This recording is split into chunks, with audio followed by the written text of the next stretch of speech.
Hey everybody, welcome back to Citadel Survivor, week number 16, 2023. Our big winners, Cheezeman. How are you doing today? How'd you do last week? Hopefully you survived. You can see here why I would have picked last week. What about in Cincinnati? They had it in the bag, right? That was easy. Oh my God. If you took Cincinnati, you sweated it out. But it ends up being a winner, and that's all that counts. And you know, in Survivor, you play that game through the 18-week season or through the playoffs. You're going to have some games you sweat out. That was definitely one. In one of my other pools, I took Kansas City. And honestly, early on, that was a bit of a sweat too. I mean, Kansas City got the lead. And then the next thing you know, they're committing turnovers. And New England's coming down and scoring and taking a lead. And so, you know, that one wasn't easy. And then Kansas City ended up pulling away. Here's my picks in the primary pool. I would have gone with Cincinnati. You can see in this year, I've lost twice in the big one.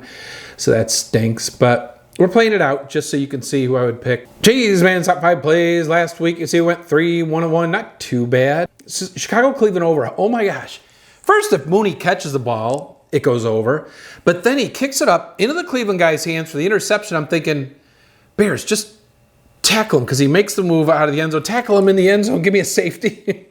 I knew it wasn't going to happen. And so that one ends up coming up short. The Rams team total went over. Isaiah Likely did it again. He was over his receiving yards pretty easily. I think he finished with 70 and a touchdown. Another great game for him. San Francisco team total goes over this week. They blow it out. On the bonus side, you can see those Rams team total overs that I liked did not hit. Missing field goals? Come on, man. I think it was like a 43-yarder he missed there in the fourth quarter. Kills ya. Cooper Kupp went over. That was pretty easy. But the Rams Washington over does not hit. Primarily, again, missing field goals. If that Rams kicker makes field goal, you get the Rams team total over. You get the Washington over there. But, oh well. Giants got annihilated. So they're not the same team on the road as they are at home. The Tommy DeVito funness ends. Kansas City, New England under does not hit. The Chiefs gave up a lot more points than I thought they would. Some other plays we were looking at, as you can see here, Austin Eckler over rushing yards. I think he had 9 yards. I don't think the Chargers even had 10 carries that game. And, you know, I was talking about how they would commit to the run. Oh, my God. Of course, when you're down 52-0 in the first half, I don't know what's going on there. Staley finally gets fired. Jaden Reed. Now, this is kind of funny because earlier in the week, you could have got him at 50. I ended up taking him at 51. And then on Sunday, I took him again at 52 or 52.5. I took him at 51.5 and then 52.5. And he hits 52. So I won one and I lost one. I'm just being honest with you. That's how it goes, right? We've all been through this stuff. We've all been on bad beats before. And I consider that a horrible beat. Oh, you should have been overs to begin with, but oh well. Rashad White over does hit. McCaffrey's rush over, blows through it. Arizona's got the most 100-yard rushers this year. Sam Laporta does against Denver, who's weak against tight end. Njoku, we talked about this. Chicago's third worst against tight ends, and he actually had 100 yards. Hawkinson, Cincinnati's one of the worst against tight ends, and he goes over his total. Lamar Jackson, boy, I thought 212 against Jacksonville would be money, M-O-I-B, money in the bank, and he didn't come close. That was, blech. I think he almost ran for 100 yards, but that doesn't help. All right, 1,791 entries in the big pool, 6 remain, 1 more eliminated.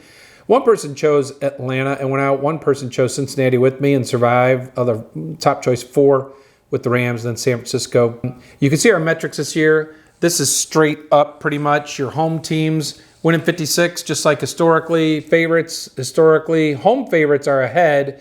That should be in blue. Away favorites are a tad ahead as well. Thursday night favorites winning 73% of the time. They're doing pretty good. 8% up historically. Survivor pool, top 5 Survivor pool choices only at 65%. That's not too good. They should be up well over 70. Key NFL metrics against the spread now. You can see home teams and favorites had another rocking week, especially the home favorites. Man, everybody's in blue. Favorites are doing well. Home favorites are doing great. Away favorites are 6 points up, 5.5. Overs are still down. They actually, this is the first week in 4 that the unders won, but they're still down at 44%. 6-point favorites straight up, now up to 76%. They're getting up where they normally are. 6-point favorites against the spread, though, are doing well at 52, almost 53%. Normally, we would have 22 6-point favorites get upset in the year. We currently have 17. We got 5 to go, basically, if you think of norms. Last year through week 15, the 6-point favorites were 53 and 18. This year they're 55 and 17, so very close. Here's this week 16 schedule. We have 6 home dogs this week. 4 favorites of 6 points or more with a couple right on the edge, so watch those.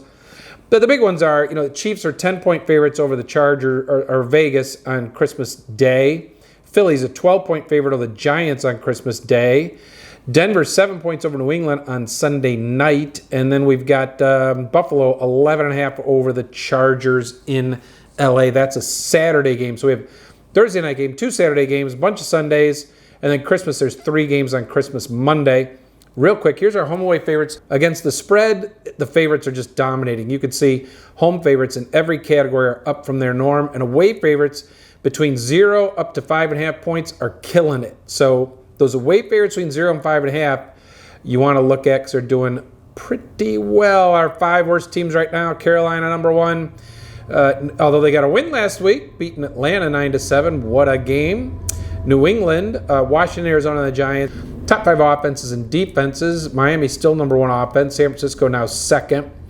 The others are been there all year pretty much. Top 5 defenses. Cleveland number 1 still. Baltimore 2. But look, Carolina now number 3. That is so impressive. They're 2-12, but their defense holds you down. Look at last week. Atlanta is in the playoff contention, and they could only muster up 7 points, and they end up getting beat. All because of Carolina's defense. Carolina's offense stunk. Let's get into who's in play this week for Week 16. The playoff team options. We only have 3 this week, but they're all pretty big favorites. Number 1, we're going Philadelphia. Now, a lot of people are getting all over Philadelphia. Oh, they lost 3 in a row. How could you back Philadelphia? Easily. They went through that stretch, as you know, playing probably the 5 best teams in the league over 5 weeks or 6 weeks, whatever it was. Then last week in Seattle, Jalen Hurts is clearly sick as a dog, so they don't look like normal. And they end up losing the last minute. I think if Jalen Hurts feels good, they've romped that game. Now they're coming home off 3 losses against a Giants team who on the road are 2-6 away, giving up 28 points a game away versus 19 at home. If Hurts isn't sick, this is a Philly blowout. They beat the Giants 4 straight, 12 of the last 14. It's the Giants' number 32 pass offense against Philly's number 29 pass defense. So it's weakness on weakness. I like the Philadelphia team total over 26.5 here. Hurts for another rushing TD. He does it every week. He's the best running back in the league for touchdowns. In the meantime, I think Philly blows them out. Kansas City and Vegas number 2. I like Kansas City number 2. They've beaten Vegas 6 straight and 11 of the last 12. They beat them 4 weeks ago by 14 points in Vegas. This one's in Kansas City. In the last 6 games, Kansas City has played them. They won 2 of the games by 4 points or less. Otherwise, you could see by 14, 18, 39, and 27. They've pretty much been blowouts. And I kind of think this one's going to be a blowout too. Vegas has only scored more than 20 points in the game twice until they put up 63 against the Chargers. I don't know. Maybe you want to spread that out a little so you can get some wins. All of a sudden you explode for 63 in a game. That was insane. Another one of these games, 63 freaking points. Unbelievable. But you beat Las Vegas by running the ball. You can see their pass defense is solid, almost top 10. Pacheco is supposed to be back. He had 2 touchdowns last time these guys played. And, Vegas is giving up 26 points a game on the road. We talked about this last week. Mahomes has only played now 6 over-unders with a total under 45. This one's at 41.5 right now. I'm not going against him this week. I'm taking the over. I like Pacheco's rushing over. And I think Kansas City at -10 at home blows them out. Our metrics say the home favorites at 10 points and higher against the spread are killing it, and I'm going to kill it here. Third game, Chargers and Buffalo. Buffalo going across the country to L.A. where Brandon Staley just got fired. Oh, my God. You give up 63 in a game. That's insane to a Raiders team that can't score, basically. They're one of the big under teams here. So, but the Chargers have Easton Stick in there with Herbert out, and you wonder if they're just throwing in the towel and giving up. It may be a game where the Chargers just throw in their young guys in the backups and let them play and see what they can do with them. But Buffalo comes in, winning a couple in a row, beating Kansas City and Dallas. So here's what you do worry about with Buffalo. 2 monster wins. They needed them. They beat Kansas City, beat Dallas. Now you're going across the country to play a rookie quarterback who's never played, and you're probably like, oh, this game's in the bag, right? And Buffalo's done that before. They went down to Jacksonville a few years ago when Jacksonville was the worst team in the league, and they lost 9-6 or something like that to a very bad Jacksonville as like a 15-point favorite. They're going to be, I think, 11 or 12-point favorite here. So this is the thing you worry about. Will Buffalo overlook this game, right? And will the Chargers play better? Because now that Brandon Staley got fired, you got that new coach sense of urgency spike, right? Where you tend to play a little better because now your job's on the line. You're being evaluated differently. The one thing you have going for you is Buffalo right now still would not be in the playoffs. They're still in a must-win situation.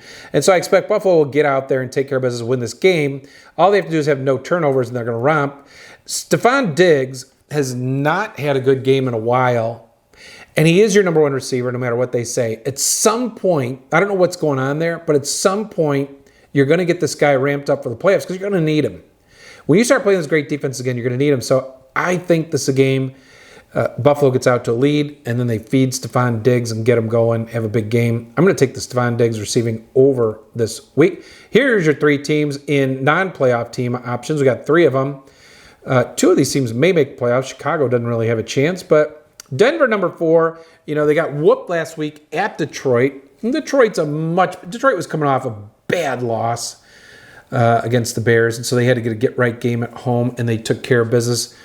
Denver, on the other hand, has played extremely well lately, right? 6-2 in the last 8, 7-2 under in the last 9. The defense has gotten a whole lot better. They just had a bad game. Now you come back home against a New England team. You're still in the playoff hunt.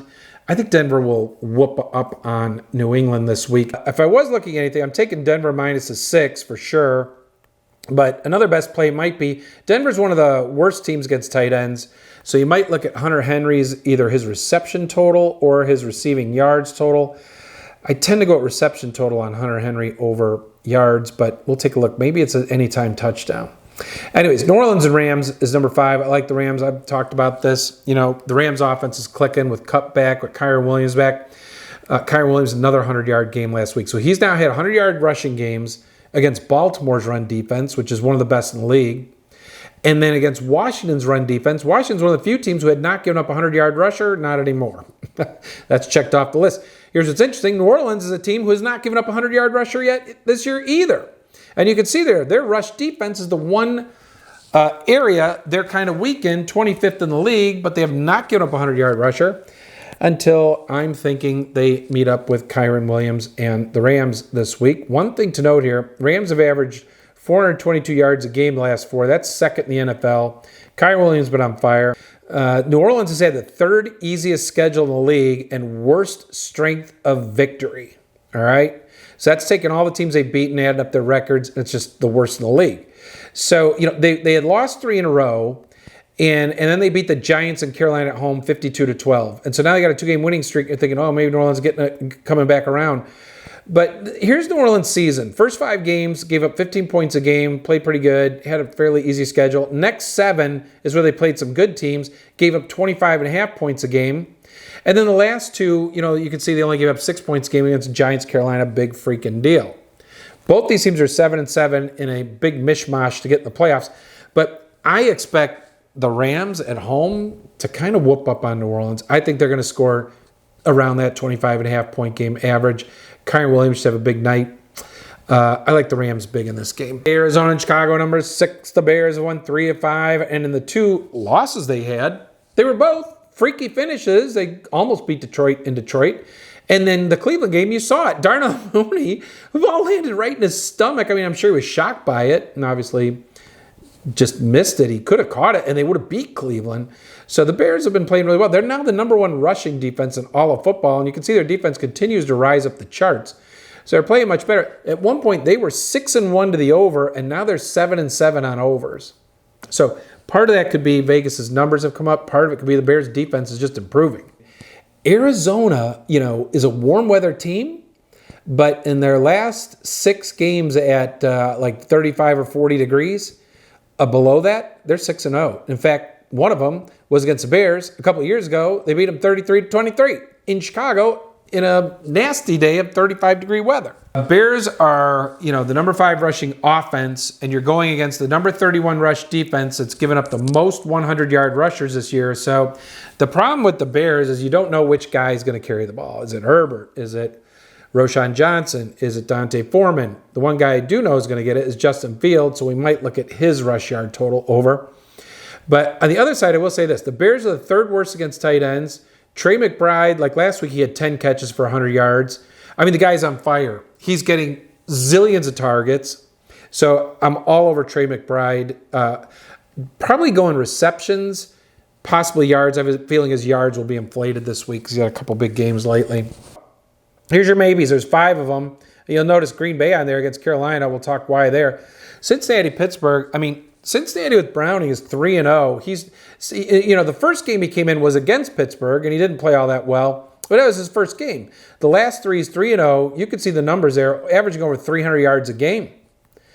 And they've scored 34, 34, 27. I like Cincinnati to go in there and pretty much put a hurt on Pittsburgh. In the last 3 games, the Steelers have been outscored 25-10, basically. They've lost to Arizona, New England, and then, of course, last week they got beat by Indianapolis, who was a playoff team. But, there's something wrong. They're going to make a change at quarterback. Mason Rudolph is going to start. So normally I'd say, okay, well, he's a veteran. He can't be that awful. But he is coming in his first game here that he's played in a while. So I don't expect him to be super sharp. Cincinnati defense is not all that great, but I think Cincinnati and Browning do it again. I will look at Browning's passing yards total. I think he'll throw a bundle here, and I am confident Cincinnati's going to cover the 2.5. I like him at 2.5 instead of that 3. Anyways, Chase Brown has been a revelation. He's added a speed dimension for Cincinnati. I always knew he would. I couldn't believe it went down like the 5th round. But I like his over in rushing receiving yards again. Cincinnati's number 31 pass defense against tight ends. We've been riding this one. I'm going to take it again with Freiermuth. Either catches or yards or both. Cleveland, Houston. This one's in Houston. Now, C.J. Stroud didn't play last week, and neither did Nico Collins. They still beat Tennessee. Tennessee is whatever. Anyways, I think Stroud will be out of concussion protocol this week. I don't know if Nico Collins will be back, but at least if Stroud's back, I love this over. Cleveland, now they're the number 1 defense. And you guys know if you watch my videos, I think Cleveland's underrated as heck. Their defense is great, but let me fill you in here. Cleveland's defense is unbelievable at home. They're good enough on the road, but they're giving up 30 points a game on the road. Huge difference. And Houston with Stroud scores a ton of points, especially at home. So the OU right now is only 41.5. Run right now. Well, once we know Stroud's playing, run right then and get on that over before it starts climbing. I will be doing so. So you can see some of the numbers there. Cleveland is 2-4 in away games, and they give up 30 points a game on the road. One of the keys will be Houston's number 5 pass offense against Cleveland's number 1 pass defense. But teams like Indianapolis and others have had success putting up points against the Browns when the Browns are on the road. Baltimore, San Francisco is number 9. Now, this could be a Super Bowl preview, right? Right now, you might say Baltimore looks like the best in the AFC, maybe Buffalo, but they don't even qualify for the playoffs right now. And San Francisco looks like the best team in the league. As long as Deebo Samuel is healthy, we've talked about this all year, they're averaging 33, 34 points a game. Without him, 17. They're 10 or 11-0 with him, 0-3 without him. Purdy is basically unbeaten as a starter with Deebo in there. He has his losses when Deebo got hurt and then without him. Baltimore, on the other hand, has won 4 straight, averaging 28.5 points a game. They've won 8 of 9, so they're on fire. San Francisco won 6 straight, averaging almost 38 points a game. The offense is unreal with Deebo in there. We have 2 of the top 5 rushing offenses going against 2 top 10 rushing defenses. Lots of blue on this chart. They're top 10 in everything, except what's interesting is the 2 weaknesses, if they have them. Baltimore's pass offense against San Francisco's pass defense. So everything kind of aligns and matches up here. So it tells you, to me, this game really comes down to who makes the most turnovers and who dominates the line play. But in the end, if all else is equal, let's say no turnovers or 1-1, both these offenses are so good. They're going to move the ball and get some points. I like over 45.5, except I think this is already busted up to 46.5. You may got to jump on it now. This will be a great game. San Francisco, 5.5 point favorite. If anything, I would lean that way just because they're at home and they've been so dominant. Carolina and Green Bay. Now, why is Green Bay this low against a 2-12 team? Well, Green Bay was killing it. They'd won 4 of 5, averaging 390 yards a game. Jordan Love looked great. The offense was clicking. And then they've lost 2 in a row now where he's averaged 320 yards a game and thrown a bunch of interceptions.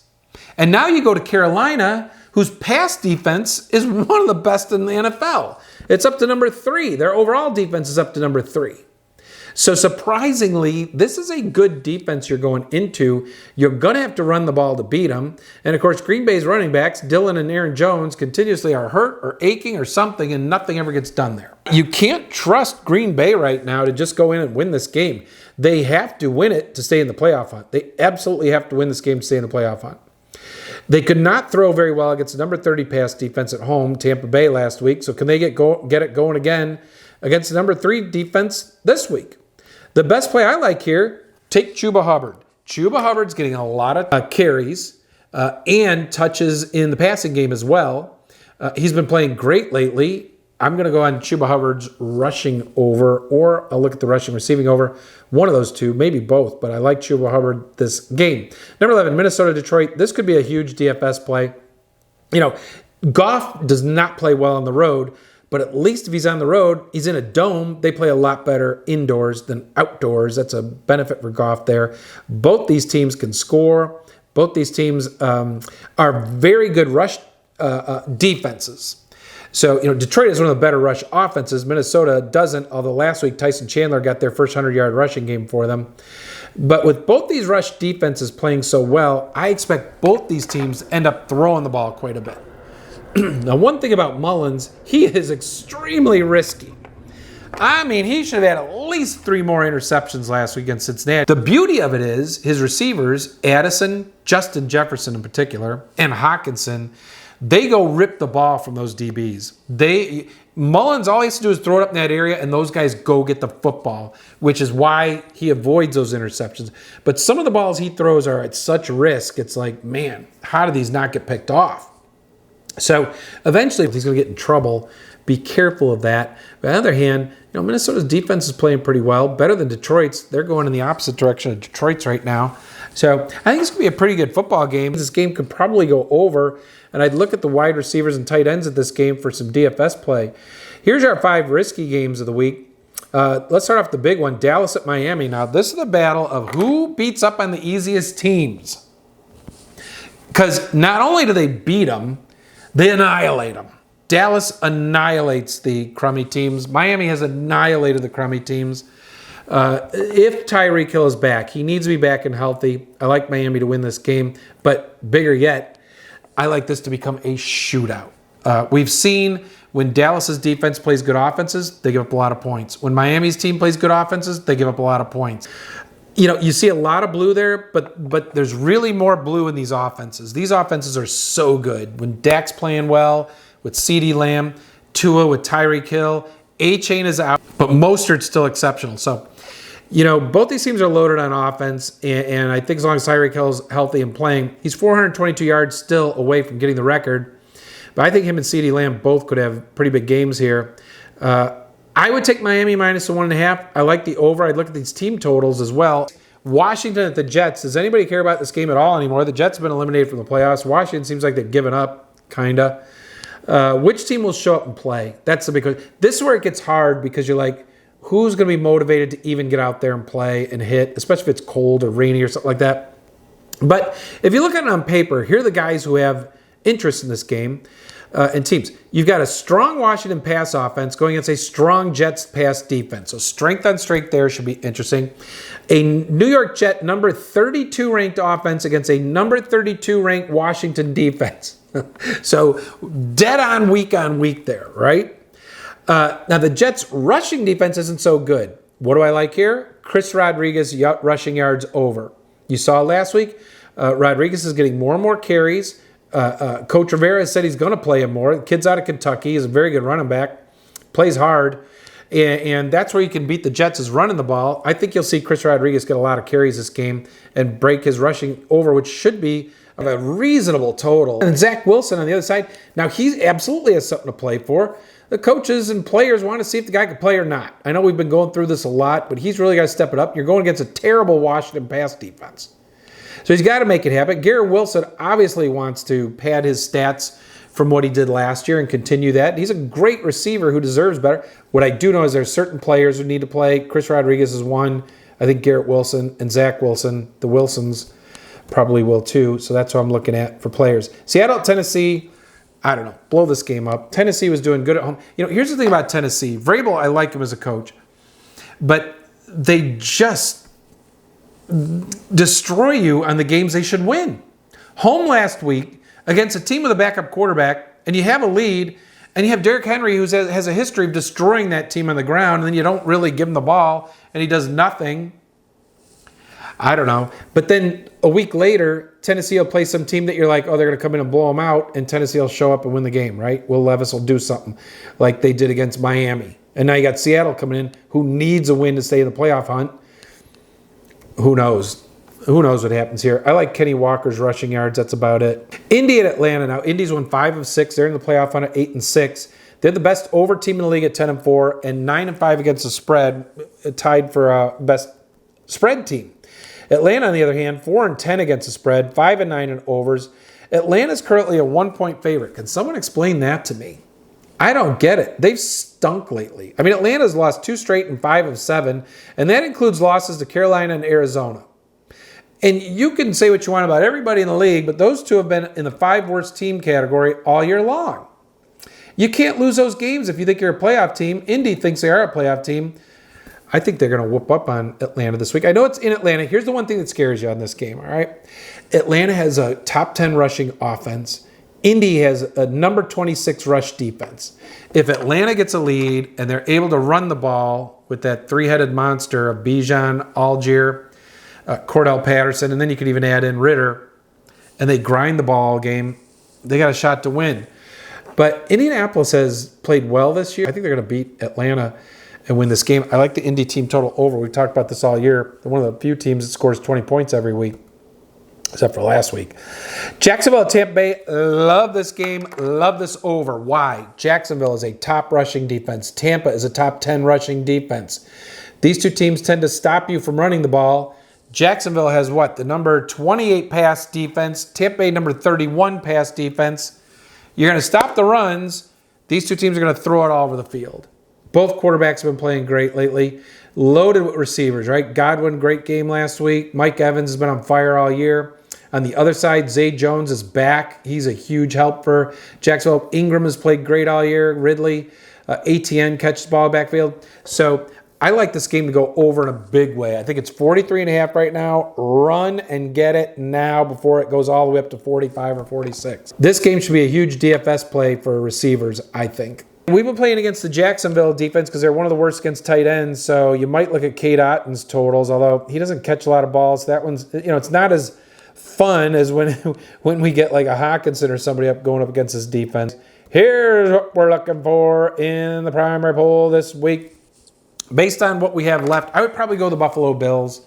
I think going across the country is tough. Coming off 2 wins stinks.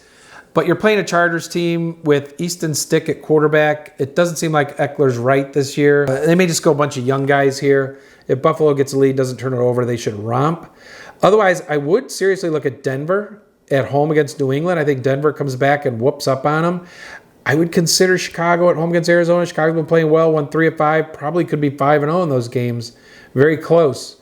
But I really like Buffalo, and that's probably who I would go with. All right, real quick, let's look at team records against the spread. You can see the top 6 teams there are all 9-5 against the spread, including Indianapolis we just talked about. And then on the other side, the worst, New England and Carolina are the worst. Top teams against the over, Indianapolis number 1 at 10-4, and then you can see a group there at 9-5 and a group at 8-6. 10 teams over 500 to the over. Worst top teams to the under include the Chargers, Minnesota, Giants, Carolina, Buffalo. Buffalo, of course, plays the Chargers this week. We have 19 teams over 500 to the under.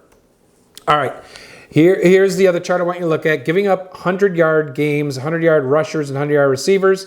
Most 100-yard rushers given up, Arizona. That's why we always look there to find runners against them.